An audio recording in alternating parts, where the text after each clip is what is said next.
जय हिंद दोस्तों। आज आपका फिर से स्वागत है हमारी नंबर सिस्टम की क्लास के अंदर।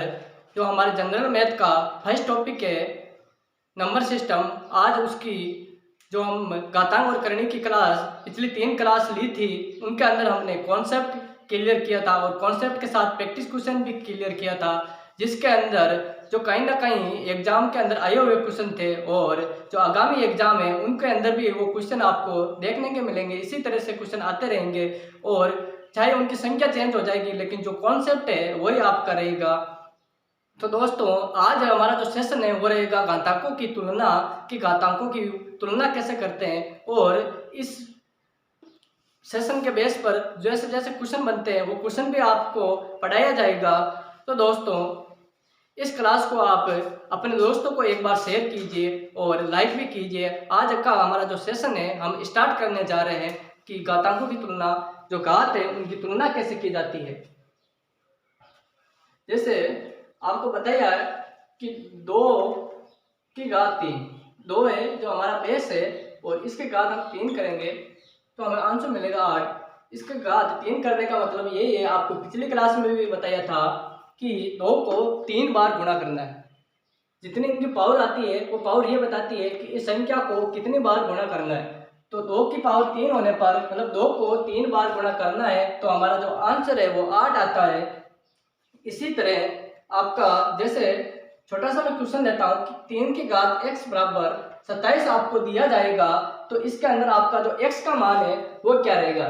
तो हमें पता है, पिछली क्लास में पढ़ा है कि 3 की घात 3 करने पर हमें 27 मिलता है और इधर 3 की घात x है, तो हमारा बेस समान है। तो हम घातांकों की तुलना कर सकते हैं कि 3 की घात x और इधर 3 की घात 3, तो हमारा x का मान 3 होने पर जो हमारा आंसर है वो 27 हमें प्राप्त होगा। इस तरह घातांकों की तुलना की जाती है। जैसे आपको बताया जाता है कि अंडर रूट 2 की घात n बराबर 64 आपको दिया जाए, तो इसका आप कैसे n का मान है वो निकालना है। कैसे निकालोगे, तो आपको क्या करना है कि दोनों तरफ इसका स्क्वायर करना है। तो स्क्वायर करने पर यहाँ पर जो अंडर रूट है वो स्क्वायर से कट जाएगा, फिर 2 की घात n बचेगा। इधर 64 है, 64 इंटू 64 आएगा। 64 को हम 2 की घात 6 लिख सकते हैं, तो इसको 2 की घात 6 इंटू 2 की घात 6 और बराबर ये 2 की घात n है।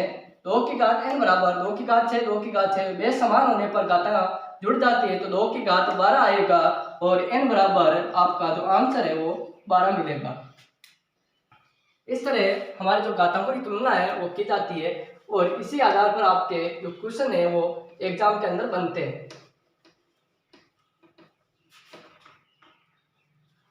अब अगला वाला क्वेश्चन है कि 27 की घात 2x माइनस 1 बराबर 243 की घात 3 है, तो इसका आंसर आपका क्या होगा। तो हमें पता है 27 है वो 3 की पावर 3 होता है, तो 3 की पावर 3 इंटू 2 की घात x माइनस 1 बराबर 243 है वो 3 की पावर 5 है और 3 घात हमें दे रखी है। 3 इसका अंदर गुणा कराने पर 3 की घात 6x माइनस 3 आएगा और बराबर 3 की पावर 5 3 15 होगा। और यहाँ पर फिर से नीचे जो बेस है वो समान है और जो घातें हैं ये तो बराबर है, तो हम इसको 6x माइनस 3 बराबर 15 है इस तरह लिख सकते हैं। तो 6x 3 इधर जाने पर 5 में जुड़ जाएगा, 15 3 18 होगा और x बराबर 6 3 18, जो 3 है वो x बराबर हमें 3 मिलेगा। इसी बेस पर आपको हमारा अगला वाला क्वेश्चन है वो मिलेगा कि अगला वाला क्वेश्चन ये है कि 2 की घात 2x प्लस 21 बराबर 32 3x माइनस 1। इनको सरल करना और आपको x का मान बताना है इन घातांकों की तुलना करके। तो हमें पता है 2 की घात 2x प्लस 21 वो हमें दे रखा है और 32 को हम 2 की पावर 5 लिख सकते हैं और 5 को 3x माइनस 1 से गुणा कराने पर 15x माइनस 5 आएगा। फिर आधार जो समान होने पर हम घातांकों की तुलना कर सकते हैं। तो 2 की घात सॉरी 2x प्लस 21 बराबर 15x माइनस 5। तो 2x इधर जाएगा तो 15 माइनस 2x आएगा, तो 15x माइनस 2x बराबर आपका 13x होगा। और जो 21 है और माइनस 5 इधर आएगा तो 21 प्लस 5 वो आपका 26 होगा। तो x बराबर 26/13 बराबर 13 गुना 26। तो x का मान है 2 और आप x का मान यहाँ पर 2 रख दो तो दोनों का मान बराबर आएगा। यहाँ पर 2 रखने पर जो आपका जो घात है वो 2 की बराबर मिलेगी। जैसे 2 की x की जगह 2 रखने पर 4 और 21 और 4 2 की घात 25 मिलेगा। और इसी तरह यहाँ पर रखने पर आप तो 2 रखोगे तो 15 गुना 30 में से 5 आएगा तो 2 की पावर 25 आएगा। तो हमारा जो 2 आंसर है वो राइट है।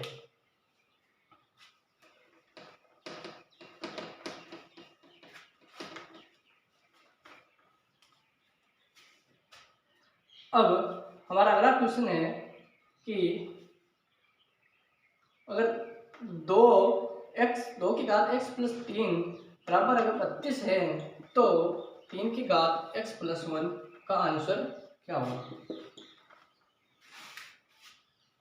दे रखा है आपको तो 2 की पावर x प्लस 3 बराबर 32 और find of 3 power of x plus 1। 2 की घात हमें पता है कि 2 की घात जो 32 है वो 2 की घात 5 होता है और हमें 2 की घात x प्लस 3 दे रखा है। तो x प्लस 3 बराबर 5 और x बराबर जो 2 है वो आएगा। और ये 2 x का मान यहाँ रखने पर 2 प्लस 1 3 की पावर 2 प्लस 1 3 की पावर 3 बराबर 9। तो हमारा आंसर है वो 9 आ गया।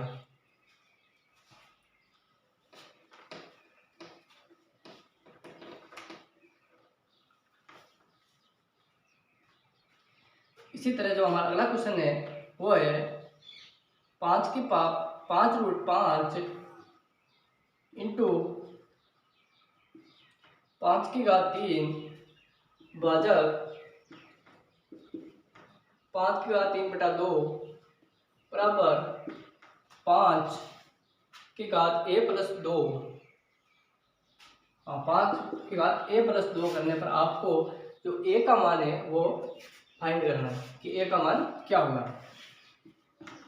तो 5 रूट को हम 1/2 लिख सकते हैं। तो यहाँ पर 5 की घात 1 हो गया और यहाँ 5 की घात 1/2 हो गया। तो 1 प्लस 1/2 गुणा के अंदर खाते जुड़ती है प्लस 3 और भाजक में तो इसको गुणा में लिखने पर 5 की पावर 2/3 हो जाएगा। तो यहाँ पर प्लस 2/3 बराबर 5 की घात a प्लस 2।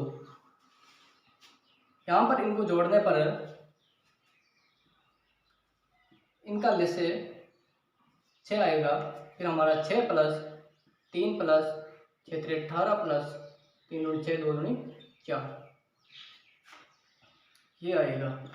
फिर 5 का 6 3 9 18 9 27 27 4 31 बराबर 5 की पावर a प्लस 2। फिर तुलना करने पर a प्लस 2 बराबर 31 की घात 6 और a का मान आने पर ये 2 इधर जाएगा तो माइनस का 2 आ जाएगा। फिर 31 माइनस 6 दूनी 12/6 31 में से 12 जाने पर तो आपका 19 बचेगा। तो 19/6 हमारा आंसर हो जाएगा।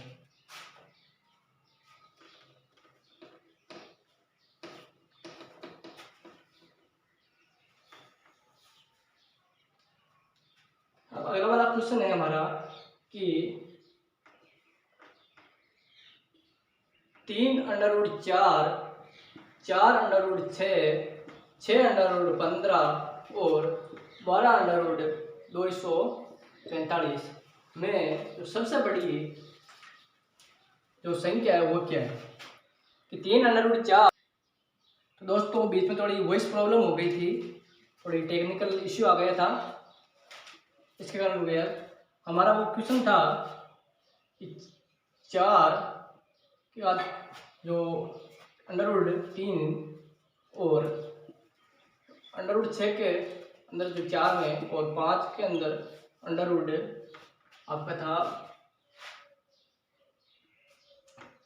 जो क्यूब रूट है वो 4 पर था, और जो 4 की करनी के अंदर 6 था, और जो 5 की करनी के अंदर है वो आपका, फिर 6 की करनी के अंदर जो आपका 15 था, और जो 12 की करनी के अंदर आपका 245 था। अब आपको इन चारों में से जो सबसे बड़ी है वो बतानी है कि वो बड़ी संख्या क्या है। तो हम इसको 4 को 1/3 लिख सकते हैं, 6 को 1/4 लिख सकते हैं, और 15 को 1/6 लिख सकते हैं, और 245 को 1/12 लिख सकते हैं। तो अब हमको जो 1/3, 1/4, 1/6, 1/12 घात के रूप में दे रखा है, इनका हमको लेसा लेना है। तो लेसे 12 आएगा, 12 का 1/3 इंटू 12 से इंटू कराना है, 6 1/4 इंटू 12, 15 1/6 इंटू 12, 245 1/12 इंटू 12। तो यहाँ पर 4 की घात 4 आएगा, 6 की घात 3 आएगा, 15 की घात 2 आएगा, 245 की घात 1 आएगा। 4 की घात 4 करने पर आपको मिलेगा, 4 की घात 3 64 होती है, और 64 को 4 से गुणा करने पर 4 चौक 16, 1 6 24 25 256। 4 की घात 4 करने पर आपको 256 मिलेगा, और 6 की घात 3 करने पर, 6 का स्क्वायर करने पर आपको 36, और 36 को आप फिर से 6 से गुणा करने पर आपको 216 मिलेगा, और 15 का स्क्वायर 225 और 245। इनमें से सबसे छोटी संख्या कौन सी है? आपको जो छोटी संख्या वो फाइंड करना है। तो यहाँ पर 256 है, 216 है, 225 है, 245 है। तो 216 है वो सबसे छोटी संख्या है। तो हमारे 6 की घात 3 सबसे छोटी संख्या है। तो इसका मतलब जो करनी 4 का अंदर अंडर रूट 6 है वो हमारी सबसे छोटी संख्या होगी।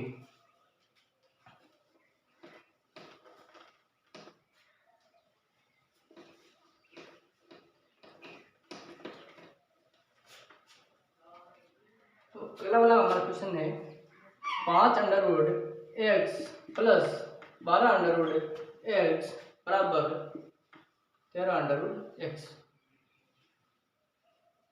तो हमें x का मान बताना है कि x का मान क्या है। तो हमें एक चीज नजर आ रही है कि 5 12 13 एक ट्रिपलेट होती है। त्रिभुज के अंदर जो समकोण त्रिभुज होता है उसके अंदर ट्रिपलेट बनती है। जैसे ये हमारा लंब होता है, और ये आधार होता है, और ये कर्ण होता है। कर्ण है जो लंब से एक बड़ी भुजा होती है, और आधार से भी बड़ी भुजा होती है जो कर्ण।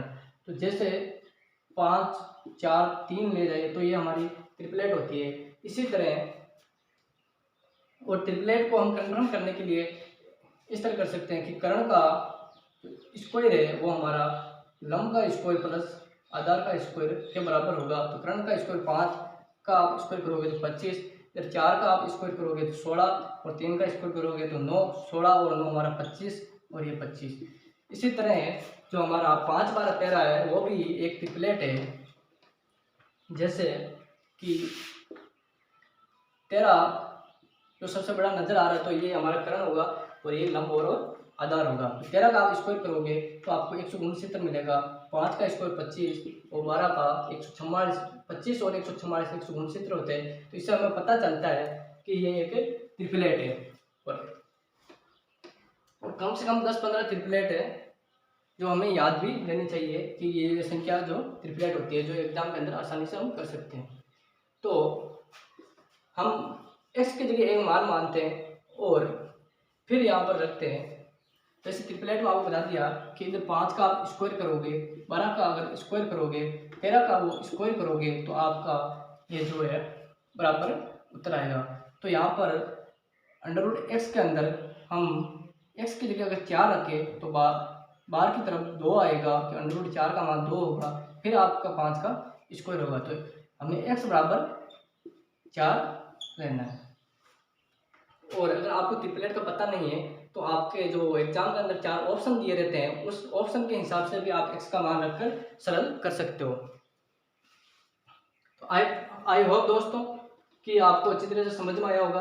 तो आज का कंटेंट वो आज इतना ही रखते हैं, और जो घातांकों की तुलना है कल के लिए अगली क्लास में और जो हम कंटिन्यू करेंगे। तो दोस्तों इस क्लास को आप अपने दोस्तों तक शेयर कीजिए और लाइक और कमेंट जरूर कीजिए। जय हिंद दोस्तों।